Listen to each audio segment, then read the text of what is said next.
News पाहूया। देवगिरी बंगल्यावरची बैठक संपली आहे। अजित पवार, सुनील तटकरे, भुजबळांची उपस्थिती या बैठकीला होती। 7 जागांवर लढण्यास अजित पवार गट ठाम असल्याची माहिती आहे। अजित पवार गटाला खरं तर 4 जागा मिळणार असं बोललं जात होतं। दिल्लीमध्ये या संदर्भात बैठक झाली होती, मात्र आता 7 जागांवर लढण्यास अजित पवार गट ठाम असल्याची माहिती आहे।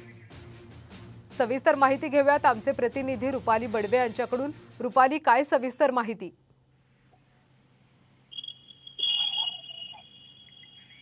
कल्याणी, काल आपण बघितलं दिल्लीमध्ये महायुतीचे तिन्ही महत्त्वाचे नेते उपस्थित होते आणि केंद्रीय गृहमंत्री अमित शहा यांच्यासोबत ही सगळी बैठक पार पडली होती। या बैठकीनंतर एक फॉर्म्युला समोर आला होता। त्याच्यामध्ये आपण बघितलं तर भाजपला 30, शिवसेनेला 13, राष्ट्रवादीला 4 आणि मनसेला 1 अशा जागांचं वाटप होईल अशा पद्धतीची माहिती आपल्याला मिळत होती। मात्र आज आपण पाहत आहोत की दिल्लीमधून मुंबईमध्ये दाखल झाल्यानंतर आज देवगिरी या अजित पवार यांच्या शासकीय निवासस्थानी खरं दुपारी 1 वाजल्यापासून बैठक चालू होती।